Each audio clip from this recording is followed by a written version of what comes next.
Welcome to Free Advice Friday, or again, as the good doctor likes to call it, Freak Show Friday. We are here today in Jane. It's been a real drizzly week. That makes you not want to do anything, doesn't it? I don't know why I laugh when you call it the Freak Show. Every time. Yeah. So it's been a little drizzly out, and so I'm hoping that by the time you watch this on Friday, there's better weather so that you'll feel encouraged to get out there and shake it up. So we have some really good questions. Thanks again. Of course, it works like this. You submit these questions to us online or coming into the office or calling us. We write them down. You get free advice from a real-life doctor. A freak. A freak. Yeah, he is that, but he is a certified freak. Yes. Yeah, so at least you can get those questions from a reasonably decent source. And by the way, you get what you pay for. It's free, so, right? Yeah. Okay. All right, so we're going to start today with your first question, Dr. Murphy. Do you have any recommendations on natural relief for constipation? Prunes. Prunes! Mm-hmm. Okay. On standby. We talked about gum earlier. Oh yeah, we have talked about that before. Yeah, Yeah. So it's on a previous video. Yeah. So prunes, gum. I like fiber bran muffins. I mean, they help pull moisture in, so that helps with a lot of stuff. As crazy as it's going to sound, prenatal vitamins with iron will help too. Really? Yeah. You know, I know They're very much an irritant to the stomach, and it will cause Really? things to start contracting and moving around, shaking it up. Yep. What, Shaking yeah? it up, getting out. Yeah. Dottie has also, my mom, by the way, she has talked about magnesium. Yes, mag citrate, green bottle. At the Now be pharmacy. careful with that, because I OD'd on magnesium citrate one time. I'm telling you, it was rough. Only you. I did. Well, I was told that I You're needed the first to and take only it. person I've ever known that Yeah. can OD on mag citrate. I know. So here's a funny story I'll share with you guys, if you Lord. don't mind. I probably do, but go ahead. Yeah, so I was, first of all, I went to the doctor. I was literally full of it. That's what it was. And it was a real hoop for everybody who likes to hold that over my head, that I was literally full of it. Because, I mean, I'm telling you, I thought I was going to have to get surgery. Anyway, we did an x-ray. Turns out I was full of it. They told me to take magnesium citrate. And so anyways, like 99 cents, I went to the store, bought it. And they told me to go ahead and have the whole thing. But what they meant was have half of it at one time and half of it at another time. I took the whole thing. I'm telling you, I wasn't clogged up anymore, but thought my world was going to end. It was crazy. But it works. Probably better than a bran muffin. Next question. Okay, so if you have any other questions about that, let us know. But hopefully that helps with your constipation. The next question we have was submitted online from someone who runs a lot and gets shin splints. And he says he gets them real bad in his calves. So he wondered if there was any recommendations you had on that. Do they have it in the calves or is it in the front? He said calves. So maybe that's not quite a shin splint. Well, if it's in the calves, his heels are probably too high. Oh, okay. So get a shorter heel on a running shoe, a more flat shoe. Yeah, okay. So, and if you get them on the front, need a higher heel. That's a really good thing. Yes, so it works both ways. Yeah. Shin splints, but if you're having it in the back of the calf, your heel's too high. In the front, your heel's too low. Okay, all right. Next question. Perfect. All right. So then hopefully that helps you with that question on your shin splints. And can they do any stretches or anything that might also help, or is it mostly? You know, a lot of it's deconditioning. They just don't run, and they start training for these things, and they get out there, and they're like, oh, I'm going to run 6 miles a day. Hell, at my age, I get out there and I walk up a freaking hill, and every bone in my body's hurting. Yeah. So and it's just because I'm not conditioned to doing that, which happens every weekend at my age. So, no, you just have to kind of work into it. You know, I get over it in 2 or 3 days, so they'll be all right. Cool. All righty. So again, if you have any additional questions about that, let us know, and we will answer those. So your next question, is beer belly real? It's real. It's a real question. We are in the Midwest. There's a lot of beer bellies out there. Not judging you guys, but it's real. What about people that don't drink beer that got a big belly? Yeah. So it's not, then it isn't beer. No. So I don't even know what this question's about. So probably then, so if you have a big gut, it's not beer, necessarily. No. But men do gain weight in their bellies. Well, that's a DNA thing. Yeah. They have more fat cells in the belly. Women have fat cells in their thighs and Yeah. elsewhere, but men have majority of their fat cells in their belly. So when they gain weight, it gains it here. Women gain it here. It's a DNA thing. It Yeah. really doesn't have anything to do with beer per se. Yeah. Okay. So it's not beer belly. Where do you get these questions? Hey, they're real questions, I'm telling you. Oh, And I God. think, everyone says you got a beer belly. So it's just been conditioned in us to think that it is actually beer. I should really look over these questions before you ask me. Yeah, maybe you should. But I think it's good to know that actually it's not a thing. So that's, No, it's that's not. actually kind of more of a It's not a mythbuster. thing. Yes, it is. Yeah, It's so it's not more of a thing. mythbuster. Not a thing. You have a big belly, but that's It's that's genetic. how It's a genetic thing. Yeah, okay. Yeah. And if you want help with your beer belly, come see us. Okay, so your next question. What is a hypochondriac? They want to know what it is and what can be done about it.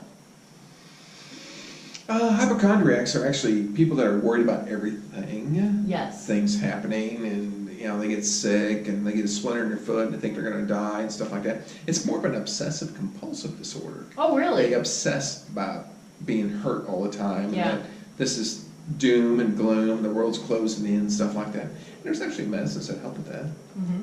And one in particular medicine I'm in sure they- general is Wellbutrin. Uh-huh. And I don't think internal medicine doctors are that good at it. I think family practice docs are good. Certainly psychiatrists, counselors, stuff like that would be good at Okay. taking care of that. Okay. But yeah, it's a generalized fear of everything. Okay. That's what hypochondriacs are. Do you think that hypochondriacs often know that that's what they are, or are willing No, to? they do not. They don't realize it, that that's Yeah. what they're doing. So it's probably one of those things that a doctor would just identify it when they're Yeah. coming But- in consistently. Yeah, and in my opinion, I do think family practice docs are actually really good at taking care of stuff like that. Okay.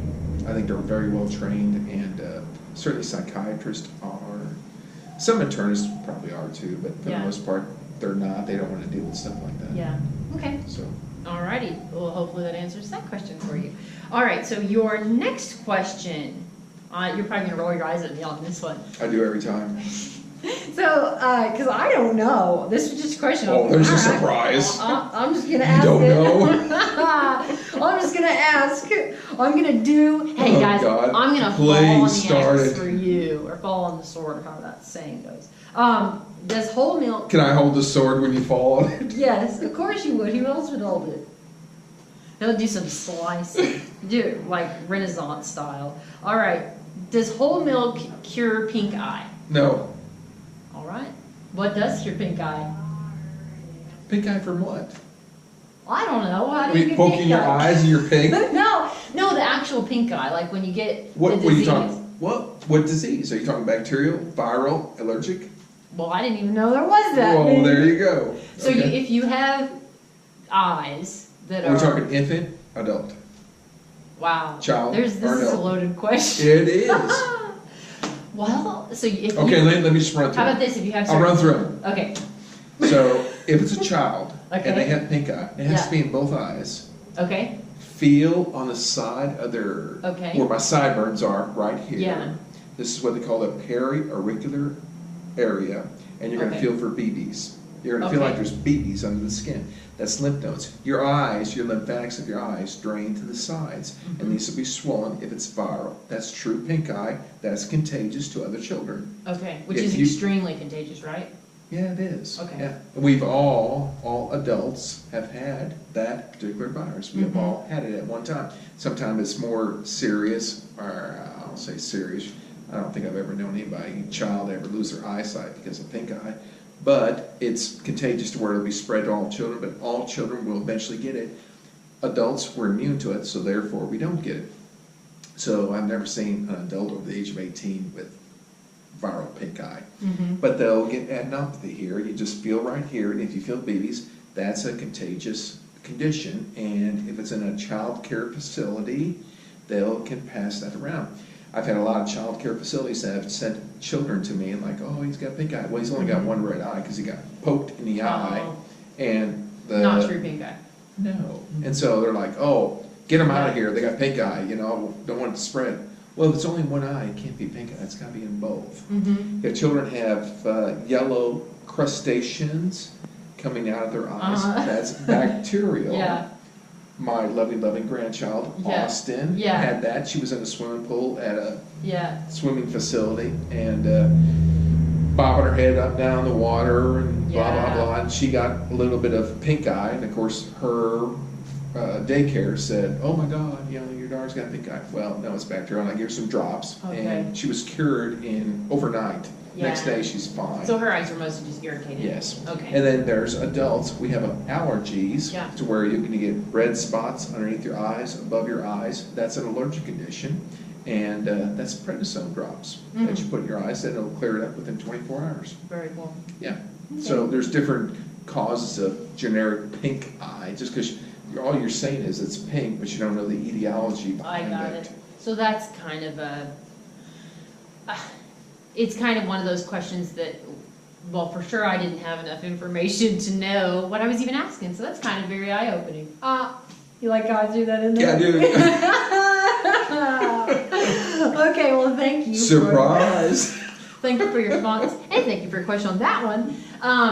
That's kind of fun. I didn't even think to ask all those other different questions on where it came from, and you didn't know. I was ignorant. It's not as simple as people think. That's the problem. I mean, I'm sorry, but I'm going to offend some school nurses, but a school nurse will see a child with pink eyes, and they're like, oh, you can't come here to school anymore because you got pink eye. But they don't even bother to understand what is pink eye. And my God, if you look it up on Google or wherever, you can figure this out, that it's not contagious. So stop sending these kids home because you don't need to. Well, it'd be interesting to know if there's something with administration where if there's even one side of it that they, because at schools they feel, extra conscious and liable for other kids. So they probably send them home, not necessarily because they think if they're even questioning pink eye, they probably send them home just to keep other kids safe. I can't say I blame them, honestly. So it may be, they may think, you probably need to see a doctor, and it may not be this, but just in case, so we don't get in trouble for letting kids run around with pink eye. Filing a lawsuit against the school district. Exactly, they're just trying to CYA that deal, I'm sure. Yeah, I'm sure. So that's okay. Cool. All right, well, learned a thing or two today. Your last question is this. Is bird flu still a threat? It is, and it always is, and it has what they call peak variances, to where it'll be in the winter time, to where the winter breaks, like right now, where people start getting outside, people spread. We've talked about flu in the past, to where we get it because we're in closed spaces. Shopping malls, theaters in the wintertime, because you can't spend time outside, so people get cooped up together, and it's easier to spread it because it's airborne, so 3-5 feet away from somebody. So and if it's an early flu, I've always thought if it's an early flu, like in November, December, there's what they call an antigenic shift in the virus, to where it can change its properties. And it does this every year, and probably every couple of months, and you can get re-exposed to the same virus again, only you get just as sick as you did the first time. I think that happened to me this year. Not with bird flu, or regular flu. It's possible. Yeah. Like so you get it the first time, then all of a sudden, a couple months later, you get it the second time, because the antigens, where your body recognized the virus has a foreign invader, attacked it, got rid of it, but the virus, throughout passing through other individuals, mutated, became a different looking virus, and it hit your body again. You got it again. So my body recognized it as something else. I think it would be really interesting to study populations where there's large cities where people are crowded together to see how it shifts around. And I've never seen a study like that, but I'd really love to see one. Yeah, that would be kind of cool. Yeah. Very interesting. All right. Well, that is for the day. You made it through another one. Thank God. Another Freak Show Friday. You made it. We got out alive. That's a good show. It was a good one. Yeah, those good questions. I learned a lot about pink eye. That was probably my favorite one. Let me give you pink eye. Yeah, well, I got pink eye enough because my eyes are always irritated. But anyway, that's just because I'm looking at you all day. All right, well, that's everything we have for you. I hope you have a great Friday and a great rest of your weekend. See you next week. We'll see you next week.